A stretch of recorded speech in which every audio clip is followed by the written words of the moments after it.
In Value Education, today we are going to do the chapter Peace of Mind. Here you will see the picture of Buddha. Buddha was a celebrated reformer.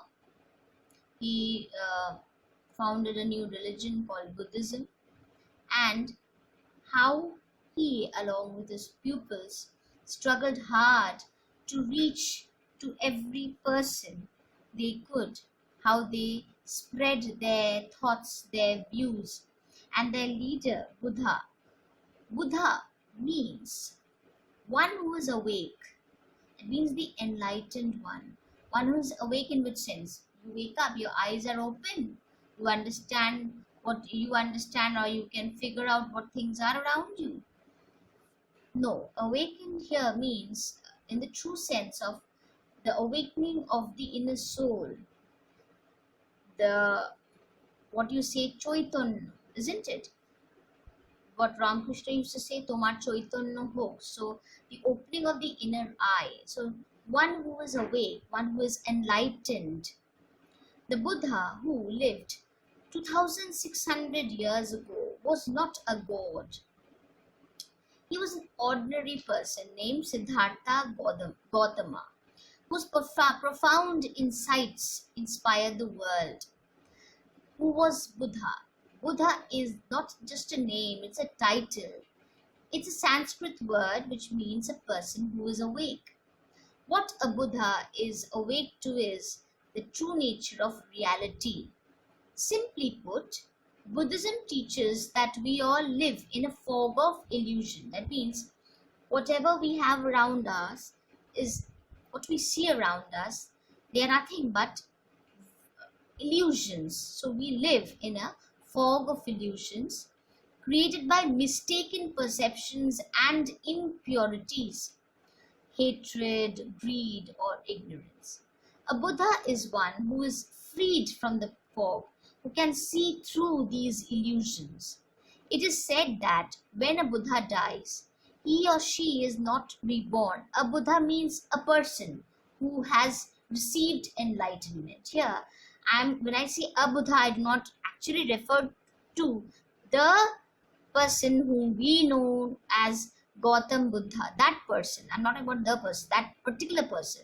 Here, a Buddha means anyone, anybody who has received enlightenment, anyone who has had the opportunity to see through the fog of illusions. That person never dies. She is or he is not reborn, but passes into the peace of nirvana. So when you break the cycle of birth and death, that is when you get nirvana, freedom, which is not a heaven but a transformed state of existence. Okay, most of the time when somebody says the Buddha, we usually refer to the historical person we all know as someone, that person who founded Buddhism, the Siddhartha Gautama or Gautam Buddha. This was a man who was originally named Siddhartha Gautama, who lived in what is now northern India and Nepal about 25 years ago. So in this particular chapter, we will see that Buddha, along with his disciples, they face a lot of hardships to make sure that people understand his teachings.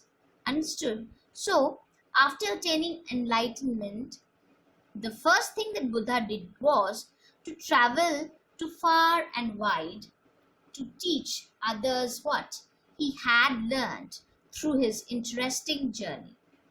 He was a missionary and worked with zeal and commitment. That was not difficult to see why his teachings met with early success. So he was determined. Nothing could deter him, nothing could stop him, nothing could prevent him from doing what he was determined to accomplish. Those who came in touch with him were unanimous in appreciating the fact, they all appreciated the fact that while he had a fit and an agile body, there was certain calmness about him, that he was quite charming and soothing to people who interacted with him. He was a very he was he was a symbol of calm, of tranquility. Buddha took his disciples by foot to nearby villages in order to spread his teachings to the common people. Traveling by foot those days was tedious and dangers and various, they had to face a lot of dangers, and it was quite uncomfortable. There were dusty roads, there were potholes, that means where the roads, where the pitch has worn off and the surface is hollowed out. So those are called potholes, and which made the journey more difficult during hot summers. Floods and muddy slush added to the misery during monsoon, where these potholes were filled with water, and uh, some areas were flooded during monsoon. So all added to their woes. And what was the danger? The danger is because there were these innocent travelers were often attacked by dacoits and thugs who used to loot them on the way. So there were a lot of problems when people traveled on foot. Further, water was never sometimes had to be water was never easily available. People had to drink water from puddles as there was no water resource nearby. So, hence many a time people traveled only when it was absolutely necessary. They did not go out until and unless it was very much necessary for them to do so. Yet Buddha spent most of his time on the road. Why did he do so? Because he was determined to reach out to the common man, because he was a person who was born into uh, royalty. He was born into royalty means he was the son of a Raja, and he himself became the king, but he gave up everything because he did not wish for those pleasures in life. As I said, he could see through the fog of illusions. Nothing, those materialistic pleasures did not mean anything to him. He wanted to work for everyone. He wanted to live for everyone. He gave up his life for the service of man. So he spent most of his time to reach out to the common man, to spread his teachings to the common man. During their journey to the villages, Buddha and his followers would walk from daybreak till afternoon and even spend the latter part of the day and night in villages. Now, the villages that he went to, not all welcomed them with open arms. Because why? There were many problems, because many people, many families, the boys had left home and had joined them. So they were not quite happy. They did not wish people of the family leaving them and becoming monks, isn't it? They did not wish that to happen. So they did not quite welcome them. So they were not always interested in listening to them. Others complained about young men leaving their villages. So these were the problems. Okay, and families and becoming monks. But in some places, they were not even provided with proper food, water, or accommodation. That means a place to stay. Nor were they given food, water, or a proper place to stay or spend the night. In fact, during one of these visits, Buddha and his disciples did not have any water to drink, as the inhabitants, hearing that he was coming, they were so very unhappy with him that they closed down the wells temporarily. So why did they do all these things? In order to prevent Buddha and his men to come to their place. They did not wish to listen to him. They did not like the fact that many of their family members had left them in order to join Buddha and his cult. They did not like this, did not wish that to happen. So they did not welcome him with open arms. And to hinder them, to hinder the progress, they used to not provide them with food, water, shelter. In one incident, the people became so cruel that they closed down the wells temporarily. But none of these problems affected Buddha. He was so determined to pursue his mission that he showed no concern for all these things, and he always paid the most importance to the spreading of his teachings to every nook and corner of the country. So he just overlooked all these things completely. Now, during one of these usual journeys to the villages, till now I was talking about the things that usually used to happen. From now, during one of their usual journeys, from this particular paragraph, we'll talk about a particular incident. Okay, during one of these usual journeys to the villages, Buddha and his disciples, they finished their morning routine, had a light meal, and set off just after daybreak. Just as the sun came up, they started their journey. After a few hours of walking under the blazing sun, Buddha noticed that one of his disciples was lagging behind. That means that that disciple had stayed behind and most of them had walked ahead. So that person was lagging behind, and Buddha did notice that. There was a melancholic look on his face. Means he had a sad look. He looked sad or worried. Okay, now when the group neared a village, they came across a lake at a distance from where they were standing. Buddha stopped and told the disciple who had been lagging behind, "I am thirsty." Now, why did he choose that disciple? That we will come to know later on. He was very observant. He saw that this particular disciple was worried and he gave him a task. He said, "I am thirsty, so please get me some water from that lake." The disciple heard this and naturally, like all disciples do, he went there and to get water from for his guru. All the rest of the disciples sat down under a tree to rest. When this disciple, he went to the lake that they saw, he noticed that some people were washing clothes in that river, while others were bathing their cattle. A bullock cart was moving across the lake, so there was a lot of activity going on. As he bent down to collect some water for Buddha, what did he see? He saw that it was muddy due to turbulence. What was the turbulence? Why was the turbulence caused? See, so many activities going around. A bullock cart was crossing the lake.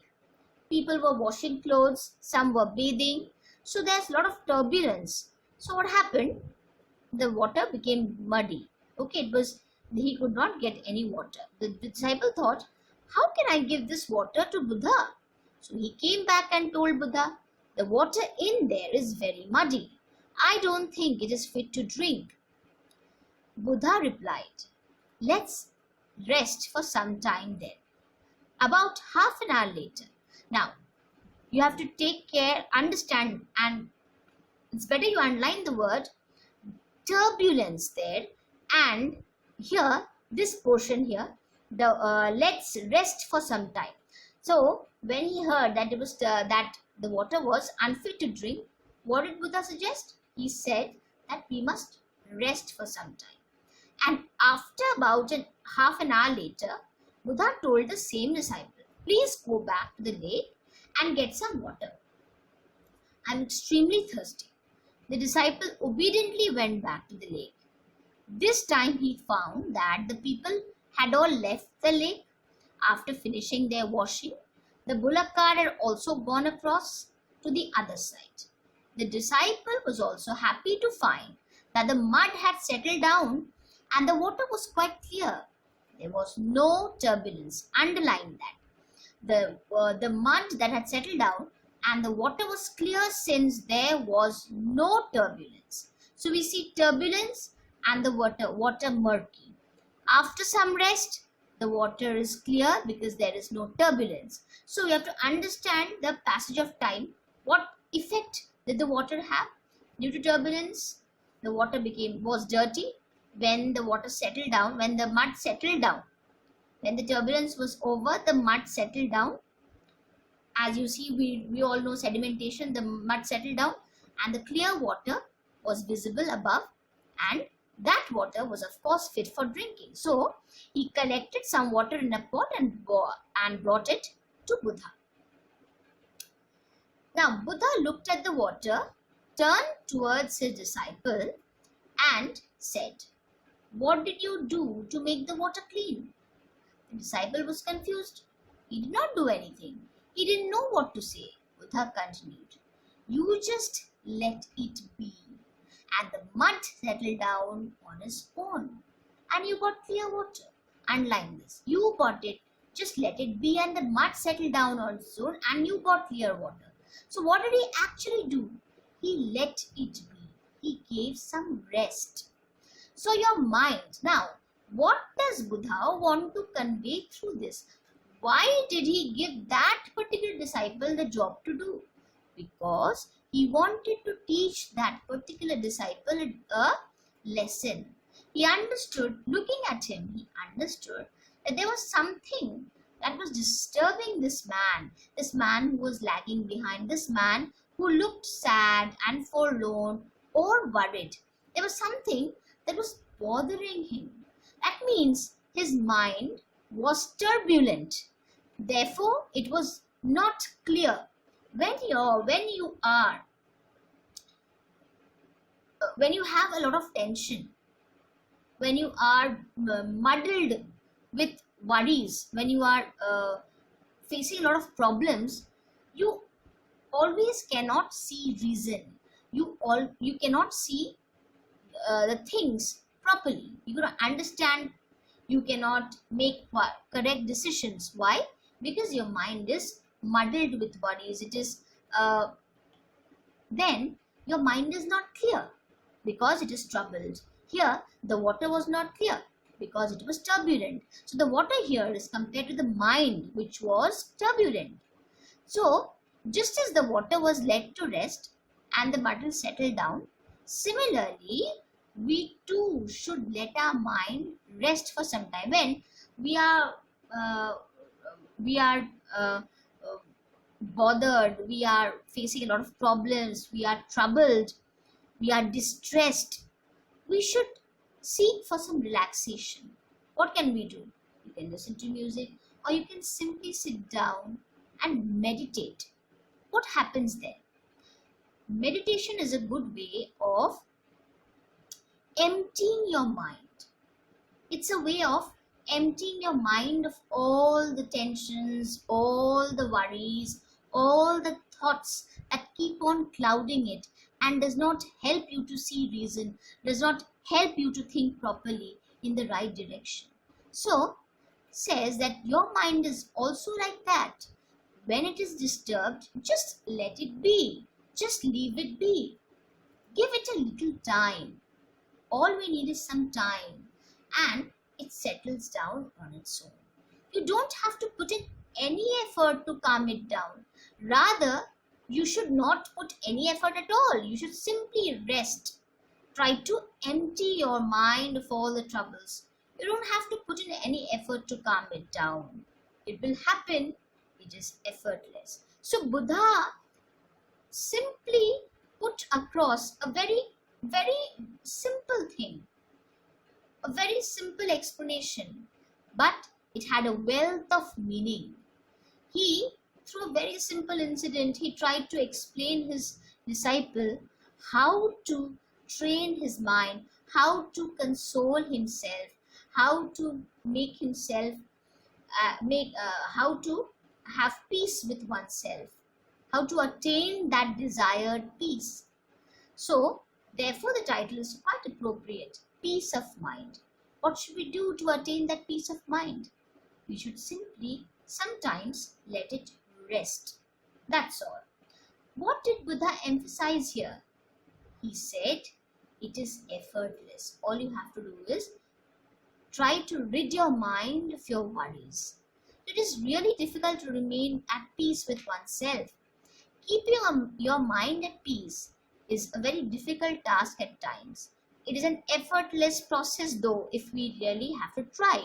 You have to stop thinking. You have to force your mind to stop thinking. And if you get that habit of meditating, you will find peace. When there is peace inside you, it is automatically permeates to the outside. It spreads around you like your own knowledge. To your pleasant surprise, you see that people around you start feeling it. and love to interact with you. If you are troubled and you are reactive, that means you spread your worries, you show your agitation. That's not what you're expected to do.